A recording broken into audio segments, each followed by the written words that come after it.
quand le traitement, la chirurgie préservatrice n'est plus possible, quand, comme on a vu, on arrive à des classifications de tonus de 2 ou 3, la solution qui nous reste, c'est la prothèse de hanche. Il faut savoir que c'est une des interventions en chirurgie orthopédique qui a le plus de succès, et c'est une qui a les chirurgies qui ont les meilleurs résultats. Donc, je vous présente là la pose de la prothèse de hanche par voie antérieure mini-invasive. C'est une voie qui a été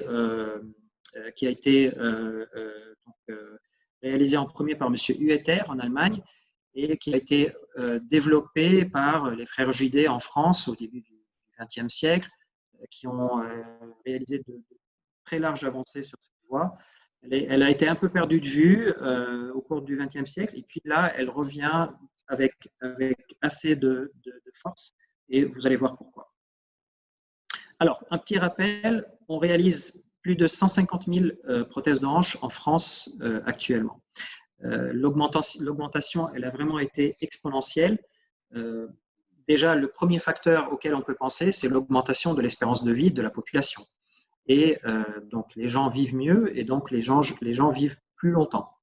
Les indications classiques, je passe rapidement, les indications classiques d'une prothèse de hanche, c'est d'abord les fractures du col fémoral, les fractures qui ne sont pas amenables à une synthèse, et la coxarthrose, bien sûr, quand on aura épuisé tout traitement non médical, quand le traitement médical devient insuffisant et que le patient vraiment est handicapé par sa coxarthrose. Bien sûr, la confirmation à l'imagerie est nécessaire, mais il faut faire attention à une certaine mauvaise corrélation entre la radio et la clinique. On peut très bien observer des radios qui font un peu peur et un patient qui est assez peu douloureux, et vice-versa. Donc, ce n'est pas la radio qu'on opère, encore une fois, c'est vraiment un message global, c'est l'examen et le patient lui-même d'abord. Alors, on a connu de très grandes avancées sur les implants qu'on utilise pour les prothèses de hanche.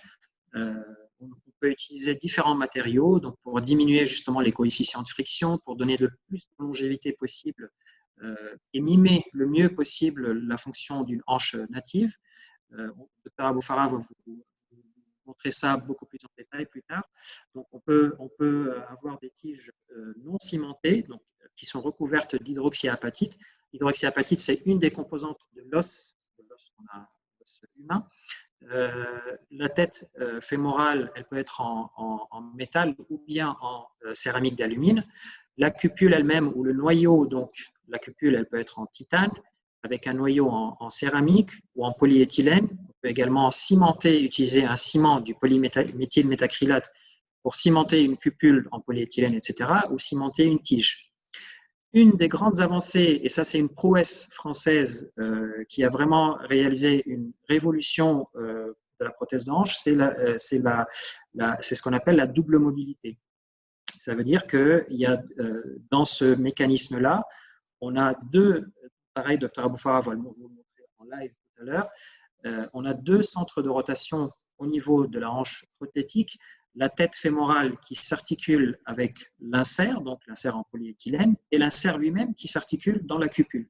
Et ça, c'est un mécanisme très efficace contre la luxation, qui a diminué largement le risque de luxation. Alors, quand je dis voie antérieure, qu'est-ce que ça veut dire? Voie antérieure, comme son nom l'indique, c'est qu'on passe par en avant. C'est une voie, donc, c'est ce qu'on appelle la voie de Huetter.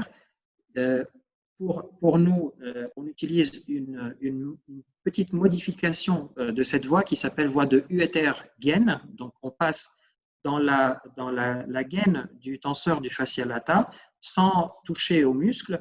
Et ceci, vous allez voir plus tard, ceci a une grande importance. Donc, c'est une voie qui est strictement mini-invasive, donc aucune section musculaire ou, au pire des cas, un léger effilochage musculaire par écartement. Donc, c'est une voie où on écarte vers l'arrière le tenseur du fascia lata, vers l'avant le rectus femoris et l'iliopsoas pour arriver directement à la capsule articulaire. Alors, la deuxième voie mini-invasive qui est disponible, c'est la voie de Rottinger. Cette voie a connu un certain engouement jusqu'à un certain temps. C'est une voie mini-invasive, mais qui écarte, donc, qui n'est pas une voie internerveuse. J'ai oublié de vous dire que la voie de urétère est une voie internerveuse, donc qui passe entre le territoire du nerf fémoral et le territoire du nerf glutéal supérieur. C'est important parce que ça veut dire qu'on ne risque pas de dénerver par l'écartement, de dénerver un muscle. Et donc, on ne risque pas de retrouver un an plus tard à l'IRM un muscle qui est complètement en dégénérescence graisseuse. Ce qui n'est pas vraiment le cas pour la Rottinger parce qu'on écarte le tenseur du fascia lata en avant. Donc, il y a certains cas de dégénérescence graisseuse du tenseur du fascia lata et de la portion antérieure du moyen fessier. Une autre voie d'abord, c'est la voie latérale de Hardinge, qui reste pratiquée, mais beaucoup moins en 2020. C'est une voie qui traverse carrément le moyen fessier et le petit fessier pour arriver à la face antérieure de la hanche. Donc, ça veut dire qu'on est en train de sectionner, puis de réinsérer, bien sûr, à la fin, mais on traverse le muscle principal qui est responsable de la fonction et de la stabilité de la hanche. La voie de Moore, que va évoquer Dr Abou-Farah, ça reste dans le monde, statistiquement, ça reste la voie qui est la plus pratiquée dans le monde, et ce n'est pas pour rien, il y a bien des raisons pour ça. C'est une voie qui traverse le muscle grand fessier et les muscles pelvitrocantériens. Des variantes récemment ont permis d'endommager le moins possible ces pelvitrocantériens et donc d'améliorer la technique opératoire, cette technique mini-open. Il reste également la technique qui est beaucoup moins utilisée maintenant, qui consiste carrément à casser le grand trochanter pour arriver à la hanche. Donc, ça s'appelle la trochantérotomie. Alors, comment je fais la voie antérieure? Pour la voie antérieure, le patient est simplement sur le dos. Il est soit sur table ordinaire, soit sur ce qu'on appelle une table orthopédique, une table de judo. J'insiste sur ce fait parce que le fait que le patient soit sur le dos, ça reste quand même une grande facilité pour les équipes et surtout pour les anesthésistes. Ça donne un accès plus facile aux voies aériennes. Le règlement de la tension artérielle en péri-opératoire est assez simple. C'est aussi simple que pour un patient qui est allongé. Alors, donc, on réalise donc avec le patient sur le dos, nos repères en général, c'est le sommet du grand trochanter, la crête iliaque avec l'épine iliaque antéro-supérieure, et donc notre incision fait ça à peu près. C'est une incision en général entre 8 à 10 cm en moyenne. Une notion très importante, j'aimerais vraiment insister là-dessus, parce qu'il y a eu beaucoup d'abus sur la dénomination mini-invasive. Ce n'est pas du tout la taille de l'incision cutanée qui veut dire que c'est une chirurgie mini-invasive. Quand on dit mini-invasif, c'est qu'on est mini-invasif sur les muscles, surtout sur les structures nobles qui sont à l'intérieur. D'accord ? Ça, c'est très important et c'est une nuance vraiment à savoir discerner.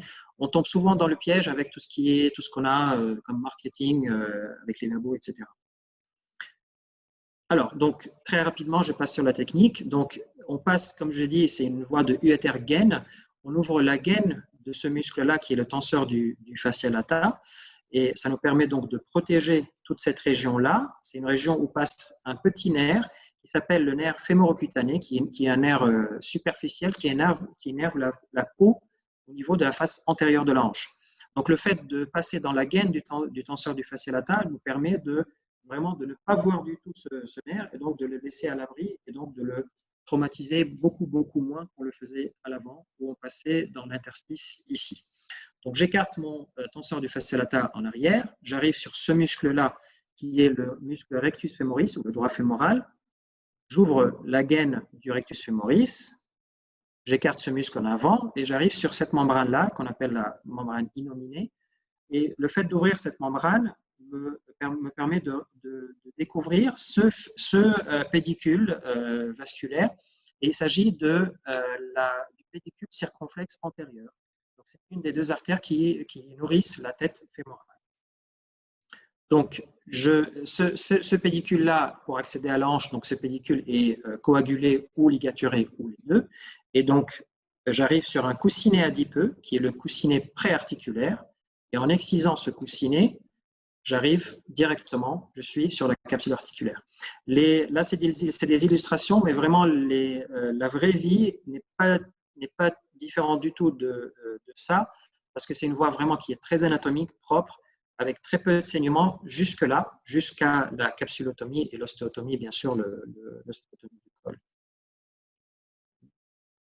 Finalement, donc après avoir ouvert l'articulation et sectionné le col, on arrive à cette visibilité-là. Beaucoup l'appellent la voie royale du cotyle parce qu'on est vraiment droit devant le cotyle. On a une grande facilité pour s'occuper du cotyle. Le fémur est un peu plus compliqué à manipuler. Il faut une grande courbe d'apprentissage pour savoir manipuler le fémur et pour implanter notre tige fémorale. Donc voilà, le fémur est retourné avec le grand trochanter en arrière. Une petite vidéo pour vous montrer, donc, une vidéo rapide. Donc le patient, comme je dis, est sur le dos. Et les jambes sont positionnées dans des bottes, et donc sur une table orthopédique. La table orthopédique nous permet de tourner, de tracter, de faire une abduction, une adduction, une extension de la hanche. Et le fait que le patient soit sur le dos, ça nous permet aussi de réaliser plus facilement une scopie en péropératoire. Donc, comme on a déjà vu, l'incision est antérieure au niveau de la hanche. Donc, le tenseur du fascia lata est écarté vers l'arrière, le rectus femoris vers l'avant, et on arrive donc sur la capsule articulaire. Voilà. Donc, ensuite, les gestes pour réaliser une prothèse de hanche, c'est les gestes classiques que vous connaissez probablement. Donc, on commence par le fraisage du cotyle, l'impaction ou le cimentage de la cupule. Ensuite, section du col et résection de la tête. Analysage progressif à l'aide des râpes du fût fémoral. Je vous rappelle que le fémur, c'est un cylindre creux. On positionne donc notre tige qui peut être soit impactée en press-fit, soit cimentée. Et la nouvelle articulation est réduite. Voilà une nouvelle radio. Et pour la voie antérieure, rien que le fait d'enlever nos écarteurs, comme il n'y a pas eu de muscles sectionnés, les muscles reprennent leur position automatiquement. Donc, on n'a vraiment qu'à fermer le plan sous-cutané et cutané. Éventuellement, on peut fermer la gaine du tenseur du fascia lata, mais voilà. Et au final, donc, on sort avec une incision comme ça, en avant de la hanche, une incision de 8 à 10 cm, comme je l'ai dit. Alors, il y a certainement, comme tout en médecine, il y a des limitations à la voie antérieure. La courbe d'apprentissage pour la voie antérieure risque d'être un peu plus longue que pour les voies classiques.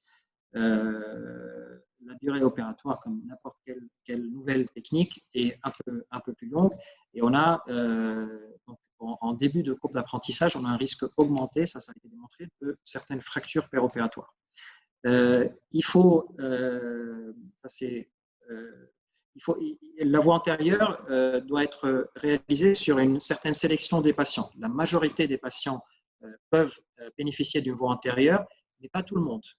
Les patients qui ont un très grand abdomen, qui ont une grande obésité, les jeunes patients qui sont très musclés, certaines formes de hanches, les coxavaras, etc., se prêtent moins facilement à une voie antérieure. Un autre problème de la voie antérieure, c'est l'extension de la voie d'abord. Si on a besoin d'accéder à la diaphyse fémorale, c'est une autre voie d'abord en latéral qu'il faudra réaliser. Et une dernière complication possible de la voie antérieure, c'est les fourmillements dans le territoire de ce nerf-là, donc comme on l'a dit, le nerf cutané superficiel. Comme je l'ai dit, cette complication qui était assez fréquente avant est devenue vraiment très rare et au moins assez transitoire, donc réversible, parce qu'on réalise maintenant la version uater-gaine et donc on passe dans la gaine du tenseur du fascia lata et non pas dans l'interstice entre le sartorius et le tenseur du fascia lata où se trouve justement ce petit nerf-là. Alors, pourquoi la voie antérieure? Pourquoi je vous dis tout ça? Parce que d'abord, avec la voie antérieure, on a bien vu qu'on avait un risque de luxation qui était vraiment minimal, qui était largement diminué par rapport aux autres voies. Là, quelques données des pionniers justement de la voie antérieure, ici sur 500 hanches, 1000 hanches, 180 hanches avec Frédéric Lode. Donc, on a un taux de luxation qui est inférieur à 1%, et ici, on est dans les 0,6%. Pourquoi une voie antérieure? Parce que, comme vous avez vu, comme il n'y a pas de section musculaire, les dégâts musculaires sont minimes. Et également parce que c'est une voie internerveuse, on risque beaucoup moins d'avoir une dénervation, donc une section des petites branches nerveuses motrices qui énervent chaque muscle qu'on voit. Un autre avantage, c'est que, ça a été démontré, donc la récupération fonctionnelle, elle est plus rapide en post-opératoire immédiat, au moins dans la durée immédiate en post-opératoire, c'est-à-dire au moins dans les 3 semaines post-opératoires directes. Pareil, pour les douleurs en post-opératoire immédiat, je vais vous montrer certaines méta-analyses un peu plus tard, et ça a bien été évoqué dans beaucoup d'études, et également au symposium de la SOFCOT. Et donc, comme on fait une chirurgie qui est mini-invasive, qui conserve justement ces structures-là, notamment les structures musculaires, la récupération et donc la durée d'hospitalisation est moindre. Il y a certains gens qui sont même partis jusqu'à proposer maintenant la prothèse de hanche en ambulatoire, avec l'avènement de la RAC. En général, pour nous, on autorise la sortie du patient dès le lendemain de l'intervention. Mais sachez qu'il y a des gens, il y a des services où on propose justement la prothèse de hanche en ambulatoire. Donc là, je ne vais pas vous embêter avec tout ça, mais bon, sachez que là, je vous liste 5 méta-analyses déjà avec un millier de patients à chaque fois, j'ai repris uniquement celles qui viennent de 2019 et de 2018. Donc, regardez déjà, le résultat commun, c'est ce qu'on a dit, et c'est surtout, l'accord, c'est surtout sur l'avantage en post-opératoire immédiat pour la douleur et pour la fonction. Plus tard, donc au-delà du post-opératoire immédiat, toutes les voies d'abord se rejoignent en efficacité. Alors, pour nous, les suites opératoires, en général, comme c'est une voie d'abord où il n'y a pas vraiment il y a très peu de saignement, sauf qu'à contraire, bien sûr, il n'y a pas de 100% en médecine, on ne met pas de redon, pas de drain de redon. Le patient peut marcher dès le jour même de l'intervention, donc en fin d'après-midi ou le soir. En général, on préfère pour l'équilibre qu'ils prennent au moins une canne, voire un déambulateur chez les gens un peu plus vieux. Les patients, en général, lâchent ce déambulateur ou ces béquilles au bout de 2 semaines. Donc, comme je l'ai dit, la sortie est autorisée dès le lendemain de l'intervention. La position assise, donc, contrairement à d'autres voies d'abord, on est beaucoup moins, moi en tant que chirurgien, je suis beaucoup moins inquiet quand je vois un vieux monsieur qui n'a pas beaucoup de muscles s'asseoir et s'enfoncer dans son fauteuil. Je suis beaucoup moins inquiet avec la voie antérieure parce que justement, je sais que sa hanche elle est plaquée en flexion quand j'ai abordé la hanche par en avant. Il faut faire bien attention aux mouvements luxants, donc notamment la rotation externe. Mais bon, on ne prescrit pas de ressort de toilette, d'élévation du lit, etc. Le patient est autorisé à conduire au bout de 8 semaines et la reprise progressive des sports, donc on commence par de la marche, du footing, etc., est autorisée à partir du 3e mois, de 3 mois, pardon. Donc, comme je vous disais, les mouvements interdits, les mouvements luxants, donc c'est l'extension avec abduction et rotation externe. Vous me direz donc qu'il n'y a pas vraiment beaucoup de mouvements dans notre vie quotidienne qui font ce genre de mouvement qui est assez extrême. Il y a certaines positions qui peuvent mimer ça, notamment par exemple le croisement des jambes. Quand le patient met sa jambe opérée en dessous, et si par exemple il soulève son bassin, ce serait justement l'équivalent d'une extension de la hanche. Et là, ça peut être justement un mouvement luxant. Et ça, donc, au début, c'est le rôle du chirurgien de rappeler ça au patient. Et c'est surtout votre rôle, donc le rôle des kinésithérapeutes, c'est l'apprentissage des transferts, des mouvements à risque, etc. Et en général, pendant l'intervention, pendant l'hospitalisation, le travail du kiné sert justement à ça et à l'apprentissage, la rééducation de la marche, des escaliers. Et une fois à domicile, on ne réalise pas vraiment de renforcement musculaire, c'est surtout un réveil musculaire sans vraiment de travail contre résistance. Et donc, le patient peut lâcher ses béquilles une dizaine de jours ou deux semaines après l'intervention. Alors, donc, mes messages de conclusion, c'est avec la voie de Rottinger dont on a parlé, c'est la seule voie d'abord qui est strictement mini-invasive. Donc, attention encore une fois aux dénominations abusives. Ça peut vraiment apporter une valeur ajoutée à une bonne sélection de patients. Ça peut, donc, comme on a dit, ça peut diminuer la période d'hospitalisation. Il a été prouvé qu'on a moins de douleurs en post-opératoire immédiat et une récupération plus rapide. Ensuite, plus tard, au-delà, donc à moyen et à long terme, ça rejoint les autres voies, les résultats des autres voies d'abord. C'est une voie donc qui conserve les muscles et qui les garde le plus intact possible. Et pour moi, l'avantage principal à long terme, c'est un risque de luxation diminué. Voilà. Je vous remercie. J'espère que je n'ai pas été beaucoup trop long.